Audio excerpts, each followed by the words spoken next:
It's a vibe. It's a vibe. When they play this, they gon' say that it's a vibe. They gon' hate you when you pull up in that drive. They gon' hate you when you pullin' up that 9. It's a vibe. It's a vibe. What's up, everybody? Armani Maxwell here, and welcome back to your girl's channel. So if you are new here, welcome, friends. And if you like to have a good time, go ahead and hit that subscribe button. And while you're there, make sure you turn on your post notification bell so you can be notified anytime your girl posts a video. And if you're one of my old friends, y'all know I love you, okay? I appreciate you. I appreciate you for coming back to kick it with your girl every single week. Thank you, friend. So in today's video, y'all, we're gonna be doing a little bit of arts and crafts, okay? If y'all know me, y'all know I like to make something like every now and then. Not all the time, but I like to make something every now and then. In today's video, we're gonna be making a chunky blanket, a chunky cozy blanket, okay? And it's gonna be cute, okay?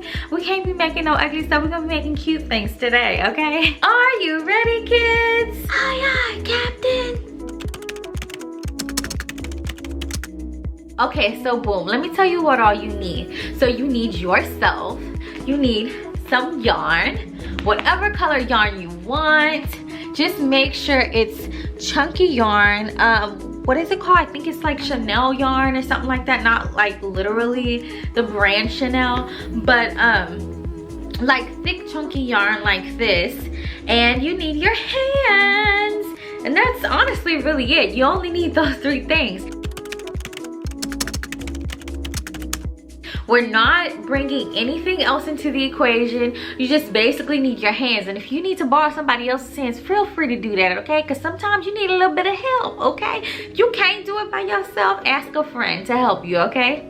Okay, also for this project, I decided to get on the floor. So for this project, I've decided to get 6 skeins of yarn. I have this cute little pink right here, this dark gray, and this ivory color. I don't know if it shows up ivory or white on camera, but it's more like it's not a stark white, more like ivory cream color, you know what I'm talking about. But we're gonna be using these balls of yarn. Okay, friends, make sure you choose the color yarn that makes you happy. I chose the color yarn that makes me happy, so you go ahead and choose the color yarn that makes you happy. Also, I got my yarn from Michael's. I don't know if you guys have another type of craft store in your area. I know you can get yarn from Michael's, Joanne. Sometimes you can get it from Walmart. What else they have? Hobby Lobby. So whatever kind of arts and crafts store that's in your area, you'll probably be able to find some yarn like that. And if you can't get it locally, try to see if you can order it online. Okay, y'all, so it's your girl Armani on the mic today, and I am your voice of reason, okay? So the first things first, we're gonna try to figure out where this yarn begins, because if you don't know where you start, how you gonna finish, boo, how? All right, let's get into the slip knot. So what we're gonna do is grab our yarn and kind of fold it in half. Then we're gonna give it a little twist with one hand, okay? And make sure you have it open enough so that you can reach and grab the piece of yarn that's connected to the ball, and you just pull it straight through, okay? Next, we're gonna start our foundation chain. So we're gonna put a few fingers through the hole that we just created, and we're gonna hold our working yarn with our other hand. Then we're gonna feed the working yarn through the hole and pull it through. We're gonna repeat that again. We're gonna feed the working yarn through the hole and pull it through. And each time you pull it through, that's one chain. So I think this one is chain number 4. If I pull it through one more time, it's chain number 5, okay? When I make this blanket, I chain all the way to 25. The length of your chain determines the width of the blanket. So you can chain somewhere between 20 and 25.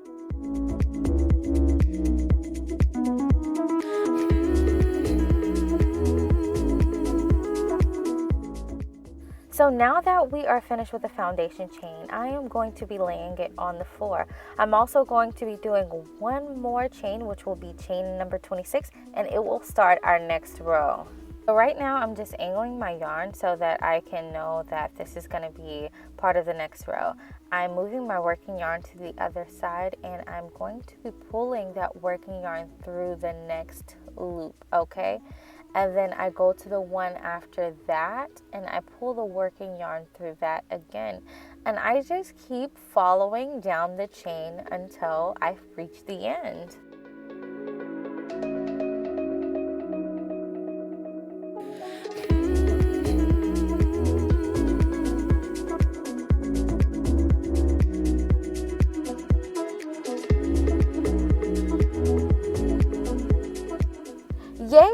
So we've made it to the end, and once we get finished pulling our last loop through, we're going to be starting on the next row. So we're going to grab our working yarn and we're going to pull it through the loop that we have just created.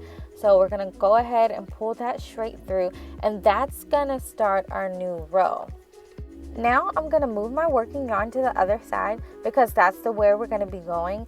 And then I'm going to take the next loop and I'm going to pull my working yarn through that loop. And it's simple as that. I'm going to take the next loop and then I'm going to pull the working yarn through that one. And I just continue doing that same method all the way down. When I get to the end, I do the same thing. I make a chain into that last loop that I created, and then I go the opposite direction. Simple as that, kids.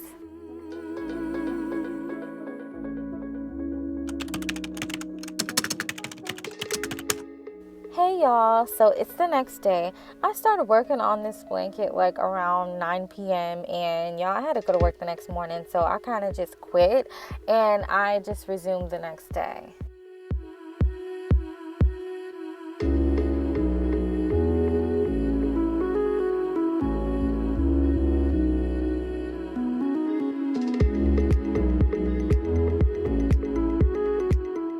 Okay, so because I wanted my rows to be even, I cut off the remainder of the white yarn once I felt like I got to a good stopping point. And what I'm about to do right here is just basically weave in the gray into the white. So I'm going to take my working yarn and I'm going to pull it through the white loop, okay?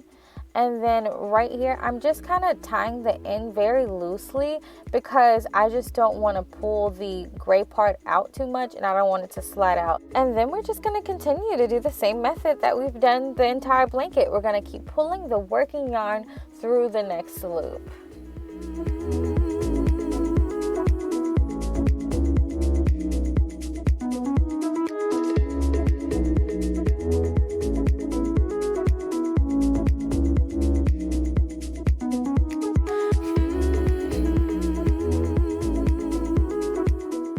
Okay, so here is how I connected two skeins of yarn that are the same color.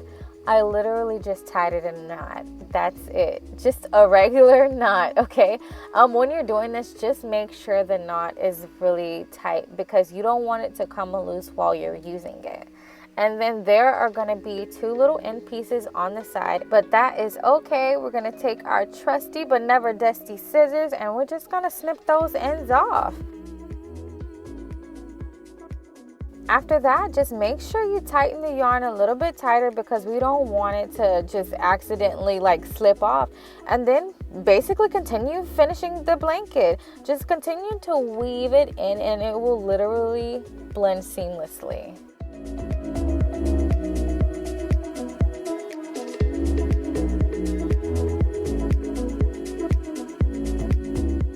So now we've reached the end of the blanket. We have all these extra loops. What do we do now? Simple. We're going to take that working yarn and we're going to pull it through the next loop. But then we're going to pull that loop through the previous loop, okay? And that's going to start kind of like making the end of the blanket look like the other end.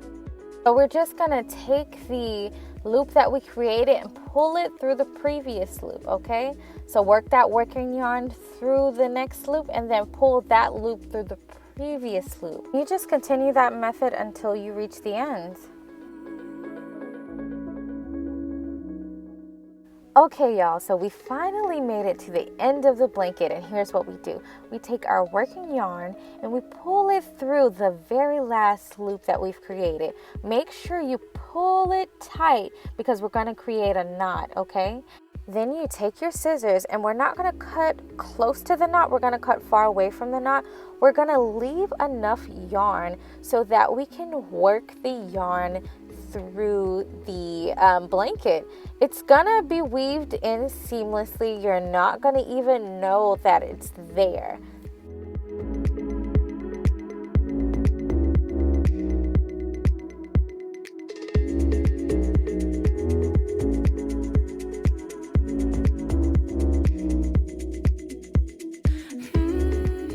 Now we're going to tie off the white and gray piece. We're going to tighten it a little bit and then tie one more knot to make sure that this is going to be secure. And then guess what we're going to do? We're just going to weave in the colors to match the color of the blanket. So the gray piece is going to be weaved into the gray side, and then the white piece will be weaved into the white side.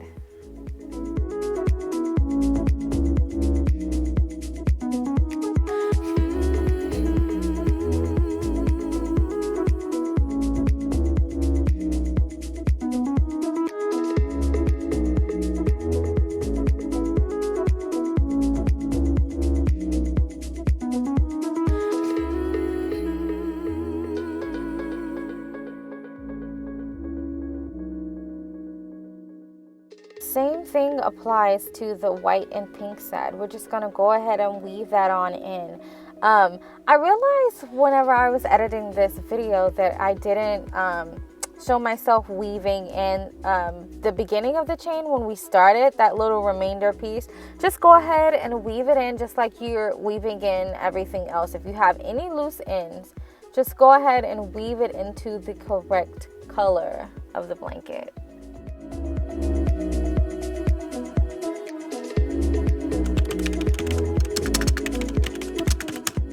Oh my gosh, this is the finished product. We are done, everybody. We have made the most beautiful blanket ever, okay? I enjoyed making this blanket, and I enjoyed making this blanket with you guys. So if this video was helpful for any of you in any way, go ahead and leave a comment down below. Let me know what color your blanket is. Did you do one solid color? Did you do a multicolor thing like I did? Let your girl know. And also, if you enjoyed watching this video, go ahead and smash that like button for your girl, okay? And if you are not subscribed to this video, ask yourself, why am I not subscribed? Go ahead and subscribe to your girl, okay? And make sure your post notifications are turned on so that you can be notified anytime your girl posts a video. I thank all of you guys so much, and I appreciate every single one of you for watching. Make sure you like, comment, and subscribe, and I'll see every single last one of you in the next video. Peace.